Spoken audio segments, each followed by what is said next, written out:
Hello नमस्कार, welcome to math master HD study platform. आप सभी का स्वागत है। क्लास 11 चैप्टर फर्स्ट का इंट्रोडक्शन पार्ट अपलोड कर चुके हैं। उसके मैंने छोटे छोटे बहुत से पार्ट बनाए हैं जिसमें कि आपको बहुत अच्छे तरीके से पूरे सेट की थ्योरी समझाई गई है, तो आपको वो अच्छे से कर लेना है। ठीक है, इस वीडियो के डिस्क्रिप्शन बॉक्स में आपको चैनल पर प्लेलिस्ट मिल जाएगी, लिंक आपको यहाँ भी मिल जाएगा। ठीक है, चैनल पर जाएंगे, सब्सक्राइब करेंगे। ठीक है, उसके बाद जो है वीडियोस को देखेंगे, अच्छे से अपने नोट्स बनाएंगे, तैयारी करेंगे। ठीक है, चलिए चलते हैं क्लास एक्सरसाइज 1.1 में क्वेश्चन फर्स्ट। अब क्वेश्चन फर्स्ट में क्या है कि आपने पढ़ा कि सेट क्या होता है। सबसे पहले कि सेट होता क्या है, तो इसमें आपको जो सेट है उस सेट की डेफिनीशन के हिसाब से आपको यहाँ पर बताना है कि जो एग्जाम्पल दे रखे हैं कुछ, उनमें से कौन सा एग्जाम्पल सेट की डेफिनीशन को फॉलो करता है, कौन सा नहीं करता है। तो कुल मिला के आपको यहाँ पर सेट की डेफिनीशन के हिसाब से आपको एग्जैक्ट सेट कौन सा बनेगा वही आपको बताना है। ठीक है, पहला क्वेश्चन देखते हैं।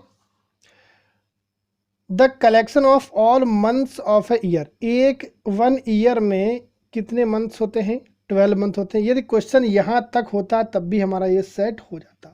ठीक है, लेकिन आगे बोल रहा है starting with later J.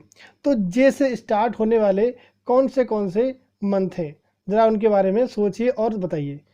I think ये सबको पता होना चाहिए। ठीक है, जे से स्टार्ट होने वाले कितने आपके मंथ आते हैं? ठीक है, तो जे से स्टार्ट होने वाले केवल 3 मंथ आते हैं, जिनमें कि आपका सबसे फर्स्ट जैन, ठीक है, उसके बाद जून और उसके बाद जुलाई। ठीक है, तो ये एक फाइनाइट है। आप किसी भी से पूछिए कि जे से स्टार्ट होने वाले कितने मंथ हैं, तो सबका आंसर क्या होगा? यही फिक्स होगा। ठीक है, समझ गए? तो इसमें आपको क्या देखना है कि आपके हिसाब से तो सही हो, ठीक है, लेकिन वो किसी दूसरे के हिसाब से गलत ना हो जाए कहीं पर। ठीक है, तो ये आपको बताना। तो ये आपका क्या हो गया? ये हमारा यस हो गया। तो इसमें हम क्या लिख देंगे? बस केवल आपको यस लिख देना है इस तरह से। ठीक है, कि हमारा सेट हो जाएगा। ठीक है, सेकंड पार्ट चलते हैं। The collection of 10 most talented writers of India. अब इंडिया में, यहाँ पर इंडिया लिखा है चाहे वर्ल्ड लिखा हो, उससे मतलब नहीं है। ठीक है, 10 पूरे इंडिया में से आपको 10 मोस्ट टैलेंटेड राइटर्स को चूज करना है। ठीक है, अब आपने कोई और नाम चूज किए, मान लो आपने चूज किया वो हिंदी के राइटर थे। ठीक है, किसी और ने चूज किया वो इंग्लिश के राइटर निकले, कोई उर्दू के हैं, कोई संस्कृत के हैं, तो डिफरेंट ओपिनियन हो सकता है। इसका मतलब ये हमारा क्या हो गया? सेट नहीं है। समझ में आया सबको? ठीक है, third question. A team of 11 best cricket batsman. 11 batsman की टीम बनानी है। ठीक है, ऑफ द वर्ल्ड। अब वो पूरे वर्ल्ड में हो सकता है कि आपसे कहा जाए तो आप इंडिया वालों को सेलेक्ट करो। ठीक है, ऑस्ट्रेलिया वाले हैं तो वो अपने वहाँ के सेलेक्ट करेंगे। ठीक है, हो सकता है कि कोई भी डिफरेंट हो सकते हैं ओपिनियन। ठीक है, इसका मतलब ये भी आपका सेट नहीं है। समझ गए? नेक्स्ट चलते हैं क्वेश्चन नंबर 4, पार्ट नंबर 4 पर। तो इसमें क्या है आपका? The collection of all boys in your class. आपकी क्लास में कितने बॉयज़ हैं, कितने स्टूडेंट्स हैं, उनमें से कितने बॉयज़ हैं। तो किसी भी क्लास में बॉयज़ या स्टूडेंट्स की जो लिमिट होती है, संख्या होती है, वो सेम होती है, सीमित होती है। उसको आप चाहे जिससे काउंट करवा लीजिए, वो चेंज नहीं होने वाली। इसका मतलब ये हमारा सेट है। ठीक है, तो इस तरह से आपको देखना है। ठीक है, आगे बढ़ते हैं। Number 5, the collection of all natural numbers less than 100। 100 से लेस देन नेचुरल नंबर 1 से स्टार्ट होंगे और ये कहाँ तक जाएंगे? 99 तक जाएंगे। चाहे आप जिससे भी काउंट करवाइए, ये फिक्स रहने वाला है। ठीक है, ये आपका जो है फिक्स रहने वाला है। इसका मतलब ये हमारा सेट है। ठीक है, चलिए नेक्स्ट मूव करते हैं क्वेश्चन नंबर 6 पर। A collection of novels written by Munshi Premchand के द्वारा जितने भी नॉवेल्स राइट किए गए हैं, जितने भी कंपोज लिखे गए हैं, वो सबकी एक लिमिटेड हैं। भाई उन्होंने 10 लिखे होंगे, 20 लिखे होंगे, 100 लिखे होंगे, 200 लिखे होंगे, लेकिन लिखे तो फिक्स होंगे। आप नेट पर सर्च करेंगे तो आपको सब मिल जाएंगे लाइन से। ठीक है, इसमें से कोई डिफरेंट नहीं हो सकता कि आप इसमें से कोई चेंज कर दो कि ये नहीं है वो नहीं है। ठीक है ना, तो ये फिक्स है। तो इसका मतलब ये हमारा सेट समझ गए। The collection of all even integers, अब भाई इवन इंटीजर्स कितने होते हैं? वैसे तो खैर इंटीजर्स की कोई लिमिट नहीं है, इन्फिनाइट तक है, लेकिन उसमें से भी इवन को आप काउंट तो कर ही सकते हैं। ठीक है, जो भी इंटीजर्स होते हैं उसमें आधे, हाफ आपके ऑड होते हैं, हाफ आपके इवन होते हैं, तो ये भी हमारा क्या हो जाएगा, ये भी हमारा सेट हो जाएगा। ठीक है, नेक्स्ट मूव करते हैं क्वेश्चन नंबर 8 के पास। ठीक है, तो 8 में क्या कह रहा है, the collection of questions in this chapter. अब इस चैप्टर में कितने क्वेश्चन हैं, ये आप चाहे जिसको दिखा के पूछिए वो काउंट करेगा और सही बताएगा, यदि उसको गिनती आती होगी। काउंटिंग नहीं आती तो अलग बात है। ठीक है, जिसको भी काउंटिंग आती है वो बिल्कुल सही सही बताएगा। तो कहने का मतलब ये भी मैं क्या हो गया, एक सेट हो गया। ठीक है, आगे बढ़ते हैं।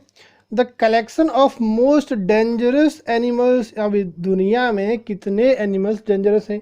अब हो सकता है किसी को एलिफेंट डेंजरस लगता हो और कुछ लोग खेलते भी हैं, ठीक है ना। तो सबका इस यहाँ पर ओपिनियन क्या होता है, अलग अलग हो सकता है। ठीक है, किसी को लायन पसंद है, किसी को टाइगर पसंद है, कोई टाइगर को बताता है डेंजरस, कोई किसी को भी। ठीक है, कुछ लोग तो डॉग को भी बोलते हैं डेंजरस है, जो काट लेते हैं। ठीक है, तो कुल मिला के यहाँ पर सबका ओपिनियन डिफरेंट हो सकता है, तो ये हमारा सेट क्या है, ये सेट नहीं है। ठीक है, तो इस तरह से हमारा क्वेश्चन फर्स्ट कंप्लीट हुआ। अब आप लोग एक बार अपने आप से सोचिए, ठीक है, और अपने अराउंड में सोचिए क्या क्या सेट में आ सकता है और क्या क्या सेट में नहीं आ सकता है। ठीक है, ऐसा करने से आपकी थिंकिंग पावर बढ़ेगी। हो सकता है कि एग्जाम में इनमें से कोई क्वेश्चन ना आए, लेकिन डिफरेंट कुछ आ जाए, तो आपको थिंकिंग करनी आनी चाहिए, आपको सोचना आना चाहिए कि हमें कैसे करना है। ठीक है, चलिए नेक्स्ट क्वेश्चन नंबर 2 पर पढ़ते हैं। क्वेश्चन नंबर 2 कहने का मतलब इस चैप्टर का सबसे सिंपलेस्ट क्वेश्चन माना जाए। बहुत सिंपल क्वेश्चन है। यदि आपने सेट की थ्योरी इंट्रोडक्शन पार्ट को अच्छे से समझा होगा तो आप लोग इस क्वेश्चन को बिना किसी टेंशन कर सकते हैं। Very simple question. ठीक है, क्या है कि एक सेट आपको दिया है, इंसर्ट द अप्रोप्रिएट सिंबल। यहाँ पर आपको बिलोंग्स और नॉट बिलोंग्स टू, इन दोनों सिंबल्स में से कोई एक सिंबल आएगा, और लगा इसका मतलब एक ही आएगा। यहाँ पर फिट करना है, इस ब्लैंक में आपको फिल करना है। अब देखिए, जो एलिमेंट यहाँ लिखा होगा, जो नंबर यहाँ लिखा है वो आपको यहाँ दिख रहा है, तो आप ये लगा देंगे बिलोंग्स टू, मतलब वो उसमें है, नहीं है तो फिर नहीं लगा दिए।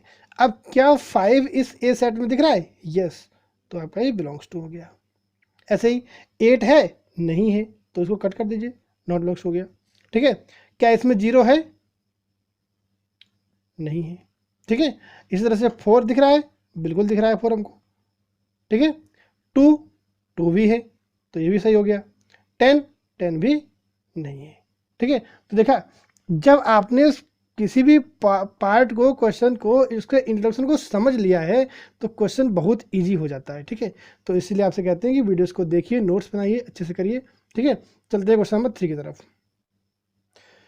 क्वेश्चन नंबर 3 में क्या कहा गया है, write the following sets in roster form. ये रोस्टर फॉर्म क्या होता है, रोस्टर फॉर्म आपके पास केवल जो ब्रैकेट्स के अंदर लिखते हैं नंबर्स, जैसे कि लिखा 1 2 3 इस तरह से, इनको हम बोलते हैं रोस्टर फॉर्म।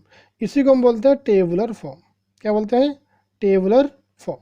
ठीक है, तो आपको रोस्टर फॉर्म में यहाँ पर कुछ सेट्स देखो आप दिख रहे होंगे, इस तरह से लिखे गए हैं, जो कि एक लैंग्वेज के फॉर्म में लिखे हैं, आपको मैथमेटिकली इनको लिखना है। ठीक है, चलिए, तो फर्स्ट क्वेश्चन क्या है, एक्स नंबर है, x is an integer, x हमारा एक इंटीजर है। ठीक है, अब ये पता है कि इंटीजर प्लस के भी होते हैं और माइनस के भी होते हैं। ठीक है, एंड एक्स की जो वैल्यू होगी, ये यहाँ पर थोड़ा गलत लग गया है, एक्स की वैल्यू -3 इस तरह से। ठीक है, जो एक्स की वैल्यू होगी वो -3 से तो बड़ी होनी चाहिए, लेकिन 7 से स्मॉल होनी चाहिए। अब इसका मतलब समझिए, पहले सबसे पहले आप एक चाहो तो एक नंबर लाइन ड्रॉ कर सकते हैं यहाँ पे इस तरह से, 0 1 2 3 4 5 6 7, और इधर आपका -1 और ये -2 और ये -3। ठीक है, अब -3 से बड़े नंबर ये वाले हो जाते हैं आपके, सब बड़े ही ग्रेटर हैं, और 7 से छोटे आपके इधर के नंबर।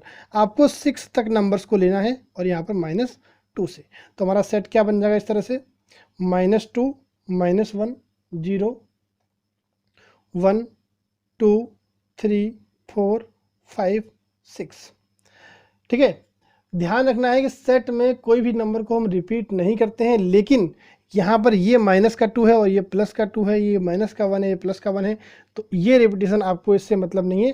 ठीक है, लेकिन सेम नंबर होगा तो उसको हम रिपीट नहीं करेंगे, एक बार ही लिया जाता है, ठीक है, इसीलिए बोलते हैं सेट को वेल डिफाइंड कलेक्शन।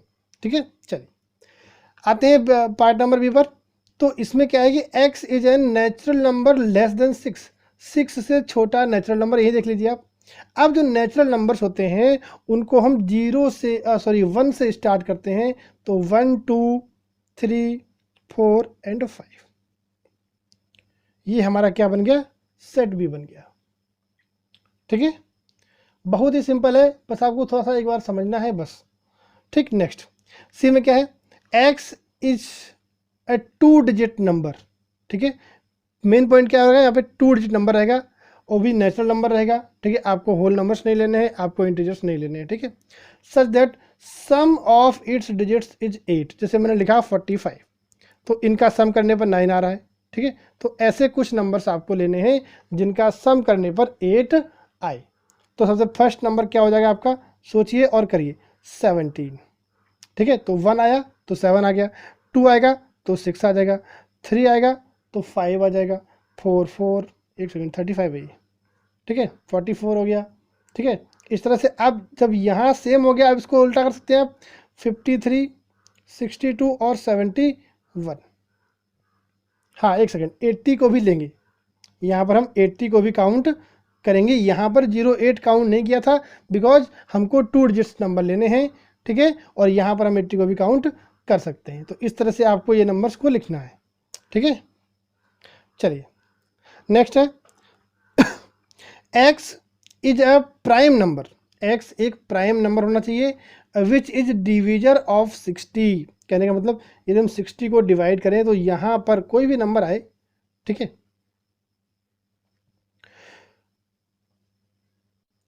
लेकिन उन नंबरों में से ये जो x है वो प्राइम नंबर होना चाहिए। अब देखिए 60 से, इससे हम कुछ भी नंबर को डिवाइड करेंगे, 60 कंप्लीटली कटेगा, रिमाइंडर 0 आएगा। इसका मतलब यहाँ पर ऐसे नंबर्स होंगे जो 60 के फैक्टर्स होंगे। अब पहले 60 के फैक्टर्स देखिए, उसमें से आपको प्राइम नंबर देखना है। तो सबसे पहले जो 60 है वो हमारा किस टेबल में आता है, पहले आप चेक करेंगे। ठीक है, तो 60 हमारा 2 के टेबल में आता है, बिल्कुल प्राइम नंबर भी है। ओके, 3 में आता है, एक ही प्राइम नंबर है, ओके सही हो जाएगा। 4 में आता है लेकिन प्राइम नंबर नहीं है। ठीक है, 5 को लिखेंगे। ठीक है, उसके बाद 6 में, लेकिन प्राइम नंबर नहीं है। फिर आपका आगे इस तरह से चेक कर जाएंगे, 12 में आता है, प्राइम नंबर नहीं है। ठीक है, 15 में आता है, प्राइम नंबर नहीं है।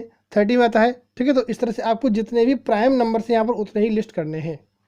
ठीक है, चलिए क्वेश्चन नंबर ई नंबर है या फिर 5th नंबर जो भी कहें, ट्रिग्नोमेट्री लिखा हुआ है। ठीक है, अब ट्रिग्नोमेट्री में ऑल लेटर्स, जितने भी लेटर्स यहाँ पे लिखे गए हैं उन सभी का आपको कलेक्शन देना है। ठीक है, तो चलिए अब देखिए, इसमें आपको बहुत अच्छे से ध्यान रखना है। मेन पॉइंट ये है कि आपको यहाँ पर कोई भी नंबर आपका रिपीट नहीं करना चाहिए। तो इसमें क्या करना है आपको, इन जो यहाँ पर लेटर्स लिखे हुए उनको लिखना है। जैसे कि टी आ गया, फिर आपका आर हो गया, ठीक है, फिर आपका आई हो गया, ठीक है, फिर आपका जी आ गया, ओके, फिर आपका ओ हो गया, ठीक है, फिर आपका एन हो गया। अब मेन पॉइंट, अब ये दोबारा से ओ आगे डबल रिपीट कर गया, इसको आपको नहीं लेना है। ठीक है, फिर आपको एम लिखना है। ठीक है, उसके बाद आपको ई लिखना है। उसके बाद टी आपका रिपीट कर रहा है, नहीं लिखेंगे। आर आपका रिपीट कर रहा है, नहीं लिखेंगे। ओ वाई लिखेंगे। ठीक है, समझ में आया। सेम क्वेश्चन आपका यहाँ पर वेटर लिखा हुआ है, BE TTER। तो इसमें आपका क्या बन जाएगा, सेट। सबसे पहले बी आ जाएगा, ई आ जाएगा और टी आ जाएगा और आर आ जाएगा। जो भी नंबर 2 बार आए 3 बार आए हैं उनको हम रिपीट कर रहे हैं, उनको हम नहीं लिखते हैं। ठीक है, एक बार ही लिखा जाएगा।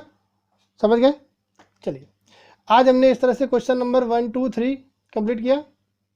ठीक है, और क्वेश्चंस को हम आगे कंप्लीट करेंगे। तब तक आप लोग को चैनल सब्सक्राइब करते रहना है। ठीक है, आप लोग चैनल सब्सक्राइब करें, नोटिफिकेशन बेल को ऑन कर लेंगे तो इससे फ़ायदा क्या होगा कि आप जो वीडियो यहाँ से अपलोड करेंगे हम, वो आपको तुरंत मिल जाएगा। ठीक है, और इस वीडियो के डिस्क्रिप्शन बॉक्स में या फिर आपको अभी स्क्रीन पर दिख रहा है, प्लेलिस्ट बनी हुई है, प्लेलिस्ट पर क्लिक करेंगे आपको सभी वीडियो एक साथ मिल जाएंगे, आप नंबर वाइज उनको देखें, नोट्स बनाएं और पढ़ें। ठीक है, वीडियो अच्छा लगा हो तो वीडियो को लाइक करिए, शेयर करिए अपने फ्रेंड्स के साथ एंड चैनल को सब्सक्राइब करिए। Thank you very much.